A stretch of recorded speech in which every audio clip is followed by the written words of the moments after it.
India की मुसलसल टी20 शिकस्तें क्या पाकिस्तान के लिए ओलंपिक्स 2028 की राह हमवार कर सकती हैं? ये वो सवाल है जो कि जहनों में आ सकता है और आना भी चाहिए, क्योंकि आईसीसी ने ऐलान कर दिया है कि ओलंपिक्स 2028 में वो टीमें बराह रास्त शिरकत करेंगी, क्वालिफाई करेंगी, जो कि अपने रीजन की टॉप टीम होगी, यानी कि अपने बराह अज़म की। फिलहाल इंडियन टीम पाकिस्तान के मुकाबले में खासी तगड़ी है। 270 रेटिंग पॉइंट्स हैं और नंबर 1 पोजीशन पर है, ना सिर्फ एशिया की बल्कि वर्ल्ड की। लेकिन मसला ये है कि पाकिस्तान और इंडिया के माबैन जो 30 रेटिंग पॉइंट का फ़र्क है वो 31 दिसंबर 2026 तक क्या मिट सकता है। जो इंडिया को शिकस्तें होना शुरू हुई हैं, ख़ासतौर पर आयरलैंड से हारे, आलमी नंबर 2 इंग्लैंड से हार गए, मुसलसल 4 मैचेस हारे हैं, तो इसका बहुत बड़ा इम्पैक्ट पड़ सकता है। गो के 30 रेटिंग पॉइंट का फ़र्क कम महीनों में मिटना बहुत मुश्किल है। लेकिन अगर इंडियन टीम की शिकस्तें इस अंदाज में होती हैं और पाकिस्तान टीम कामयाब होती है तो बहुत सारे चांसेस भी क्रिएट हो सकते हैं।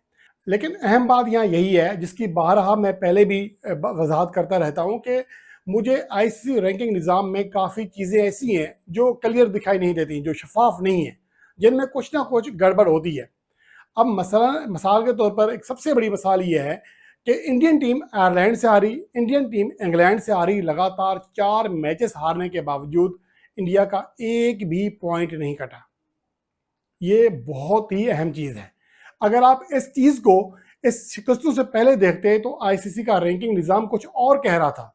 लेकिन जैसे ही इंडिया को ये शिकस्तें हुई हैं, आईसीसी ने अपने रैंकिंग निज़ाम से प्रेडिक्शन का जो सिस्टम है उसको ख़त्म कर दिया है। ना होगा बांस, ना बजेगी बांसुरी। यानी कि आप देख ही नहीं सकते कि आने वाले मैचेस का क्या इम्पैक्ट पड़ सकता है रेटिंग पर। अमूमन ये होता है कि जब कोई बड़ी टीम छोटी टीम से हारती है, उसके ज़्यादा रेटिंग पॉइंट्स करते हैं। अगर जीत जाए तो उसको कोई ज़्यादा रेटिंग पॉइंट्स नहीं मिलते हैं, बहुत कम मिलते हैं, बल्कि अमूमन नहीं मिलते।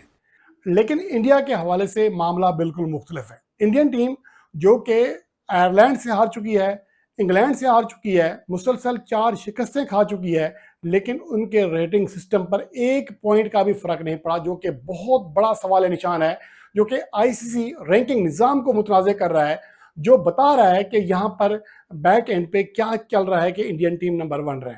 ये मैं सिर्फ इसलिए नहीं कह रहा कि इंडिया एक हमारा रवायती हरीफ मुल्क है, इसलिए कि ये निज़ाम ही गलत है। ऐसा कैसे हो सकता है कि आप आयरलैंड से हार जाएं, आपको एक पॉइंट्स की भी कटौती का सामना ना करना पड़े।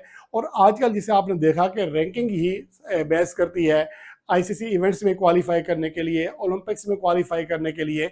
वेस्ट इंडीज़ इसकी बड़ी मिसाल है, जो कि रैंकिंग में क्वालिफाई ना करने की वजह से आईसीसी चैंपियंस ट्रॉफी नहीं खेल सकी आखिरी 2, ना 2017 में थे, ना 2026 में थे, 25 में थे। इस तरह बाकी टीमें भी हैं, उन सबको ये मुश्किलात का सामना करना पड़ता है। अगर रैंकिंग की बुनियाद पर फैसले होने हैं किसी टीम की क्वालिफाइंग को कि क्वालिफाई कर सकती है या नहीं कर सकती, तो एटलीस्ट जो रैंकिंग का निज़ाम है इसको बिल्कुल शफाफ रखना पड़ेगा। ये आईसीसी के ऊपर बहुत बड़ा सवाल या निशान है। और मुझे लगता है, बल्कि मुझे ये कहने में कोई आर नहीं है, कि बहुत सारे ऐसे मुबसरीन हैं जो इस हवाले से इस मौजू को डिस्कस ही नहीं करते हैं, हालांकि ये बहुत अहम है। वैसे अगर रैंकिंग का जो निज़ाम चल रहा है उसको देखकर मुझे पहले से अंदाज़ा होता है कि इस बार रैंकिंग कहाँ जाएगी। उसकी वजह यह है कि मैं गुज़श्ता 12-13 साल से मुसलसल जो रैंकिंग के ऊपर काम कर रहा हूँ।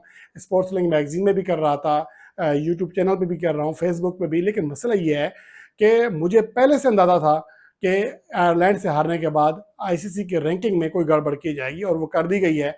रैंकिंग प्रिडिक्शन का जो ऑप्शन है वो ख़त्म कर दिया गया है। आप देख ही नहीं सकते कि अगर इंडिया को मज़ीद 1 से 2 शिकस्तें हो गई तो उनकी रेटिंग कितनी नीचे आएगी, ये आप देख नहीं सकते। और अगर हार भी गए तो मुझे फिर भी इस बात का गुमान रहेगा, खदशा रहेगा कि फिर भी इंडियन के टीम के जो पॉइंट्स हैं वो कटौती नहीं होंगे। यही वो चीज़ है। मैं अमूमन पाकिस्तान की रेटिंग के हवाले से कहता हूँ, बाबर आजम की रेटिंग के हवाले से माजी में कई मैंने वीडियोज़ की हैं, रन्स के लिहाज से किए हैं, कि बाबर आजम के पॉइंट्स की कटौती ज़्यादा होती है और बानिस्बत उनके रन्स करने के मुकाबले में जब रन्स करते हैं बड़ी टीमों के खिलाफ भी, उन्हें बहुत कम पॉइंट्स मिलते हैं। तो ये इसके हवाले से मेरी पुरानी वीडियो तो आप रैंकिंग की जो सिलसिला है उसमें जाकर देख सकते हैं।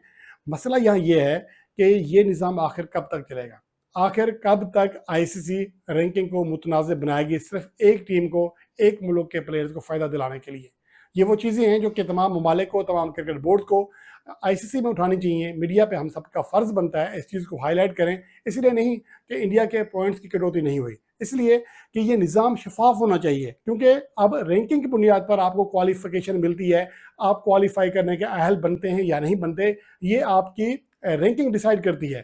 تو پھر رینکنگ کا جو نظام ہے اس کو بالکل کرسٹل کلیئر ہونا چاہیے، اور یہی میرا مطالبہ ہے.